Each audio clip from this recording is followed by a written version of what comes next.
Fenomena Dewan Gadai SK sudah terjadi setiap tahun. Apa yang menjadi penyebabnya? Kita sudah bersama dengan Lusius Karus dari peneliti Forum Masyarakat Peduli Parlemen Indonesia atau Formapi. Bang Lusius, apa kabar? Selamat siang. Selamat siang.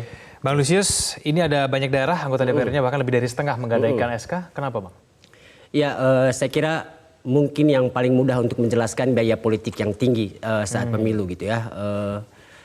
Tapi saya kira bukan untuk biaya kampanye semata gitu ya. Yang lebih banyak mungkin jadi alasan SK ini digadai untuk berhutang ke bank itu bisa jadi karena money politics gitu ya. Money politik. Caleg waktu itu yang sekarang jadi anggota DPRD mungkin saja menggunakan banyak uang untuk membeli suara pemilih saat pemilu gitu ya. Itu yang kemudian membuat mereka harus berhutang untuk bisa menang dalam pemilu. Itu ada kecurigaan seperti itu. Yang kedua saya kira gaya hidup gitu ya. Banyak anggota DPRD yang mungkin dari warga biasa-biasa saja. Ketika menjadi anggota DPRD menjadi sesuatu yang luar biasa, lalu merasa penting untuk mendanani diri dengan fasilitas-fasilitas mewah gitu ya. Saya kira ini juga yang banyak terjadi di kalangan pejabat kita di daerah gitu ya. Gaya hidup yang mewah membuat mereka harus kemudian punya uang banyak untuk membeli. Kenapa kemudian harus menggadaikan SK? Tidakkah kemudian mereka sudah mendapatkan pendapatan yang cukup sebetulnya?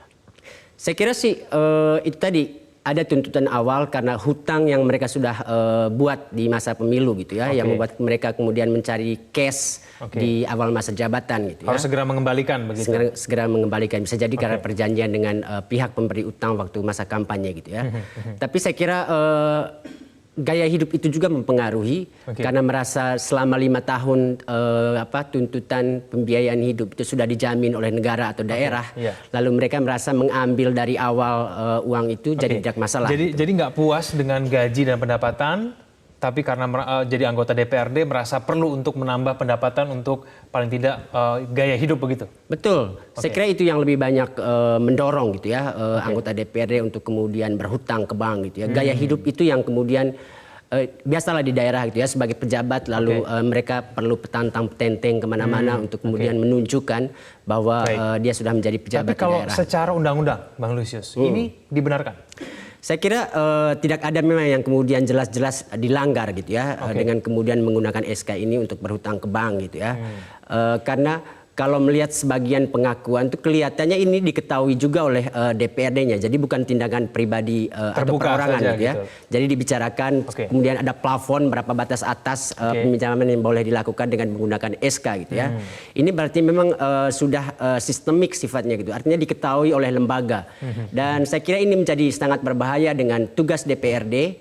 Dia juga terlibat dalam pembahasan anggaran. Ketika semuanya kemudian masuk atau terlibat dalam masalah yang sama, berhutang dengan SK-nya, lalu semacam ada kewajiban, ada kepedulian bersama, ada solidaritas bersama sebagai lembaga untuk bisa mencari tambahan anggaran untuk menghidupi atau membiayai anggota DPRD Jadi saat menjabat. mereka menutupi hutang dengan hutang, begitu ya? Betul.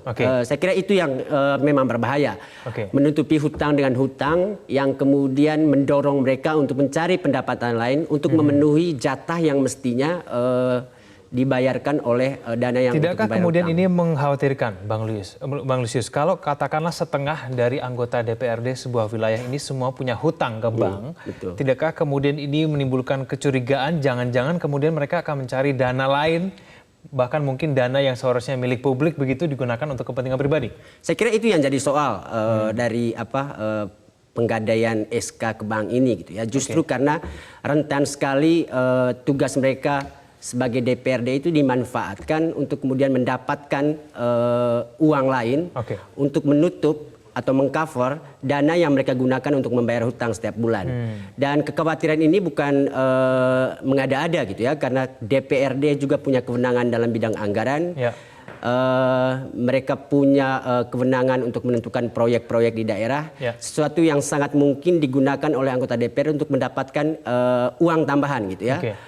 Untuk membiayai jatah yang mestinya dipakai dari uang yang dibayarkan untuk hutang. Perlukah dilarang, Bang Lusius? Perlukah kemudian dibuat aturan begitu anggota DPRD untuk kemudian menjaga integritas begitu ya, dilarang menggadaikan SK? Perlu sampai di situ? Saya kira ini sudah berulang-ulang dibicarakan gitu ya. Ini jadi masalah gitu ya. Sejak 2014 saya kira ini juga ramai dibicarakan di publik. Sesuatu yang mestinya membuat para pembuat kebijakan itu merasa penting untuk mengatur ini. Kemendagri misalnya yang punya tanggung jawab untuk mengontrol kerja anggota DPRD, misalnya bisa membuat surat edaran atau apapun namanya, sekedar untuk mengingatkan bahaya dari penggadaian SK ini untuk tugas sebagai anggota DPRD gitu ya. Oke, tapi kenyataannya belum ada larangan ataupun imbauan itu belum ada, Bang Lusius. Sejauh ini semuanya bisa memaklumi. Ini itu yang saya katakan. Ini sangat berbahaya ketika semuanya merasa ini sesuatu yang wajar gitu ya.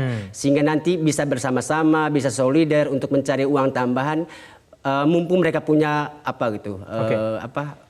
mumpung mereka punya fungsi juga dalam bidang anggaran yang membuat kemudian semua celah itu bisa dimanfaatkan untuk mengganti. Kita awasi bersama anggota DPRD yang kemudian menggadaikan SK mereka. Terima kasih Bang Lusius telah bergabung sama kami di Metro Siang. Selamat siang.